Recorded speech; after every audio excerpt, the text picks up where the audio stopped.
प्यारे बच्चों, मैं उम्मीद करता हूँ कि आप लोग स्वस्थ होंगे और मस्त होंगे।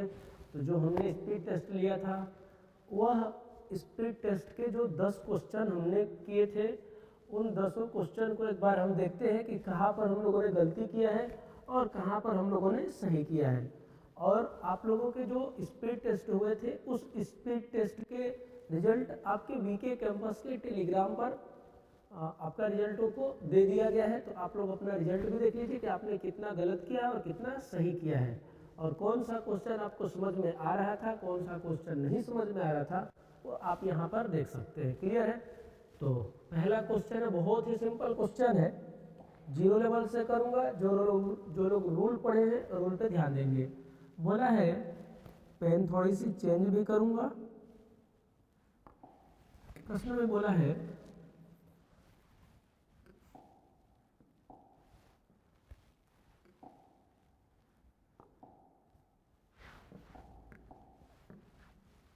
अंग्रेजी वर्णमाला में बाईं ओर से, कुछ नहीं करेंगे, सिंपल तरीका है, बाईं ओर से 8वां अक्षर के दाईं ओर 9वां अक्षर कौन सा होगा? 9वां अक्षर आप दोनों को जोड़ दोगे तो होगा बाबू 17, और 22 से 17वां अक्षर क्या होता है? तो 22 से 17 अक्षर क्यों होता है? तो आपका पहला का विकल्प नंबर बी आंसर सही होना चाहिए। अब इसी तरीके से हम बात करते हैं क्वेश्चन नंबर 2 पर। क्वेश्चन नंबर 2 पे जब अगर मैं बात करूंगा, बोला है अंग्रेजी वर्णमाला में ही बोला है, आपको क्या बोला है? तो दाहिने से 16वां अक्षर के बाईं ओर 7वां अक्षर क्या होगा?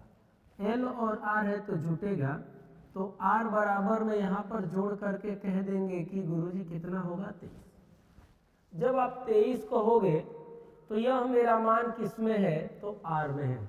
और जब कोई मेरा मान आर में रहता है, उसे एल में चेंज करने के लिए 27 में से क्या करते हैं? घटा देंगे। तो एल बराबर में क्या आएगा? 4, और 4 पर आपका आंसर सही क्या होगा? डी। और डी का मतलब होता है आपका विकल्प नंबर ए सही होना चाहिए। तो दूसरे प्रश्न में विकल्प नंबर आपका ए सही होना चाहिए। अब यहीं पर हम क्वेश्चन में देखते हैं निर्देश, कि जो हमारा निर्देश है, यह निर्देश किस तरीके का है। जैसे कि मेरे प्यारे बच्चों, आप लोग निर्देश में देखोगे, निर्देश नंबर 3 से लेकर के और 5 तक, 3 से लेकर के 5 तक ये निर्देश है। क्या निर्देश है?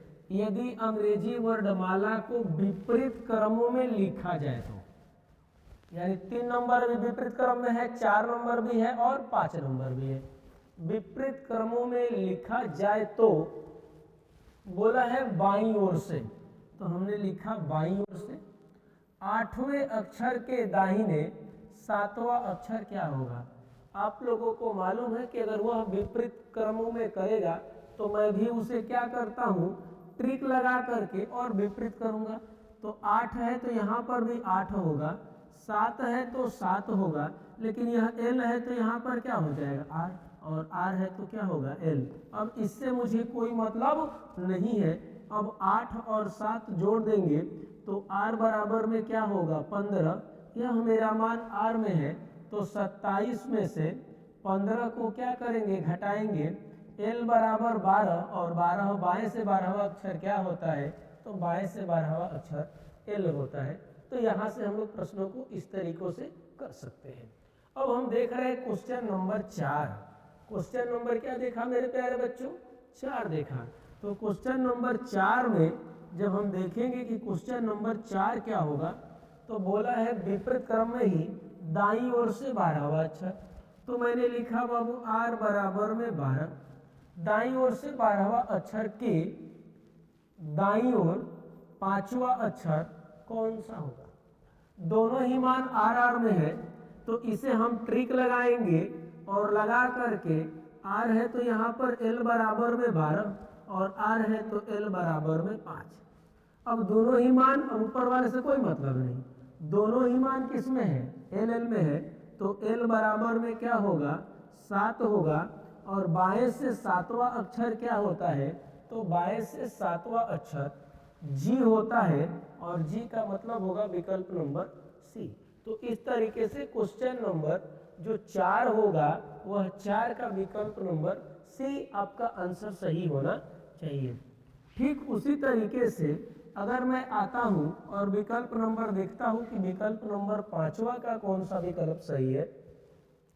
बोला है बाईं ओर से 16वां अक्षर, बाईं ओर से 16 अक्षर, तो आप बाईं ओर से 16 अक्षर, लेकिन देखना ध्यान से ऊपर में जो निर्देश है यह भी उल्टा क्रम का ही है। बाएं से 19वां अक्षर, 19वां अक्षर के बाईं ओर 8वां अक्षर कौन सा होगा। यहाँ पर भी ट्रिक लगाओगे तो ट्रिक में कुछ होता नहीं है, जब वह उल्टा लिखेगा तो आप भी क्या लिखोगे उल्टा। 19 है तो यहाँ पर भी 19, फर्क बस देख लो क्या उल्टा हुआ है, एल है तो आर और आर रहेगा तो एल, तो यहाँ पर एल बराबर में क्या लिख दिया 8, आर बराबर में मैंने क्या लिख दिया 8। अब देखो भैया बाईं ओर से 19वां अक्षर के बाईं ओर 8वां अक्षर क्या होगा, बस ये हमारा प्रश्न था। अब करने का तरीका ये, अब बताओ कि मेरा भाई आर बराबर में आर और आर रहेगा तो घटेगा, और घटेगा तो आप बताओ 19 में से 8 चला जाएगा तो 11 हो जाएगा, और यह मेरा मान किस में है आर में है, तो 27 में से 11 घटाएंगे एल बराबर 16, और 22 से 16वां अक्षर क्या होगा, तो 22 से 16वां अक्षर पी होता है, और यहाँ पर आपका आंसर ऐसे हो जाएगा। क्लियर है? उम्मीद करता हूँ कि आप लोगों को ये बातें समझ में आई होगी।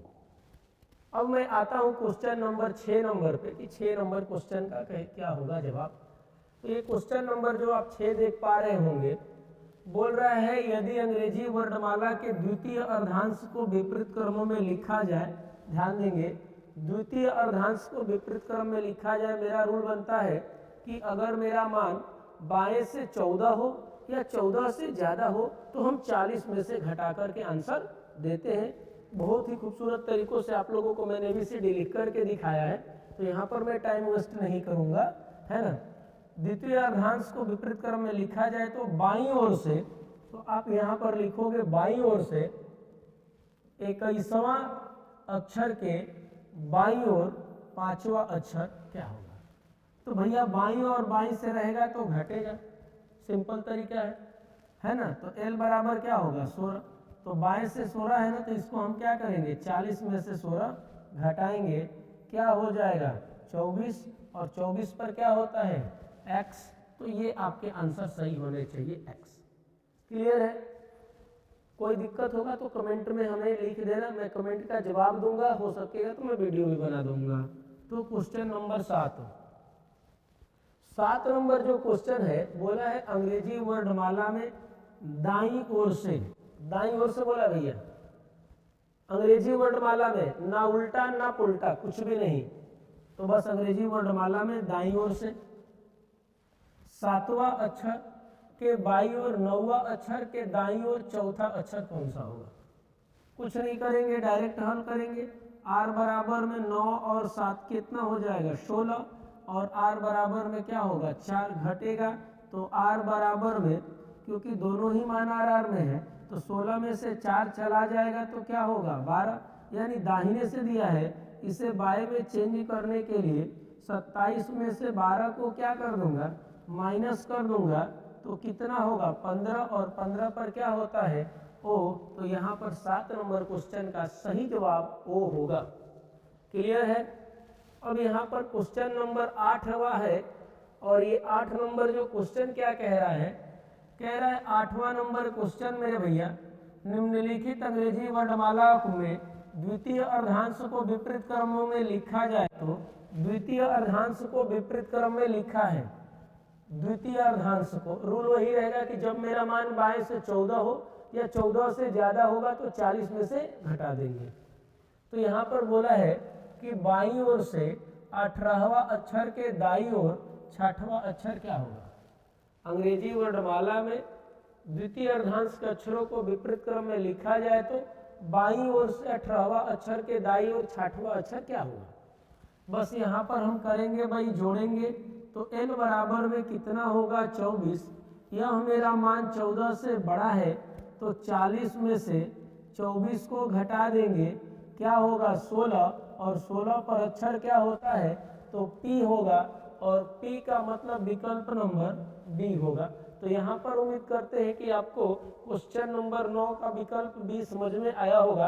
बाकी के कमेंट में आप लोग जवाब देंगे मुझे। अगला जो क्वेश्चन है भाई 9 नंबर, अंग्रेजी वर्णमाला को फिर यहाँ पर द्वितीय अर्धांश को उल्टे क्रमों में लिखा जाए तो दाईं ओर से 12वां अक्षर के बाईं ओर चौथा अक्षर कौन सा होगा। यहाँ पर R और L जुटेगा तो आपका होगा बाबू 12 और 4 कितना हो जाएगा लाल 16। अब ये मान दाहिने से है तो हम क्या करेंगे, बाएं में चेंज करेंगे, 27 में से 16 घटा देंगे तो हो जाएगा आपका यहाँ पर L बराबर 11। लेकिन एक बात बताओ, द्वितीय अर्धांश उल्टा है और जो 11 है यह प्रथम अर्धांश में आया है, तो इसको कुछ नहीं करेंगे, डायरेक्ट आपका आंसर क्या हो जाएगा ललवा, डायरेक्ट आपका आंसर के हो जाएगा। क्लियर है। अगला जो क्वेश्चन हमारे पास में बन रहे हैं, क्वेश्चन नंबर 10 बन रहे हैं। क्वेश्चन नंबर 10 कह रहे हैं कि अंग्रेजी वर्णमाला में विपरीत क्रमों को लिख दिया जाए तो बाएं से, भैया अंग्रेजी वर्णमाला को पूरा विपरीत कर दिया तो बाएं से 13वां अक्षर के दाईं ओर चौथा अक्षर कौन सा होगा। यहाँ पर ट्रिक लगाओ, ये 13 अपने ही जगह पे रहेगा। अगर यह अंग्रेजी वर्णमाला को उल्टा करेगा तो मैं भी अंग्रेजी वर्णमाला को उल्टा करूंगा, तो यहाँ पर L है तो R लिखेंगे, R है तो L लिखेंगे। अब जाकर के जोड़ेंगे तो R बराबर में क्या होगा 17। मेरा मान दाहिने से है तो 27 में से 17 घटा दूंगा तो 10, और 10 पर आंसर क्या होगा तो J होगा। इसका मतलब 10 क्वेश्चन को मैंने सॉल्व किया और सॉल्व करने के बाद आपको आंसर मैंने दे दिया। आप मेरे प्यारे बच्चों, किसी भी प्रकार की समस्या हो, कहीं क्वेश्चन समझ में नहीं आ रहा है तो आप अपने कमेंट बॉक्स में कमेंट करो, मैं आपके कमेंट का आंसर देने के लिए तैयार हूँ। इसी तरीके से आपको कोई लेसन में अगर कोई डाउट हो रहा है उसे भी आप शेयर करो। कोशिश करूंगा कि मैराथन क्लास चला करके छोटी छोटी वीडियो बना करके आपके पास देने की कोशिश करूं, ताकि आप एक अच्छे स्टूडेंट और आपकी नौकरी जहां पे जाना चाहते हैं उसमें सहयोग में कर सकूं। तो बस आज के लिए धन्यवाद, फिर मिलते हैं नेक्स्ट वीडियो में। तब तक के लिए आप लोग मुझे दीजिए इजाज़त, और हाँ, चैनल को शेयर भी करो, सब्सक्राइब भी करो और लाइक भी करो, ताकि मुझे एक मोटिवेशन मिल सके। Thank you.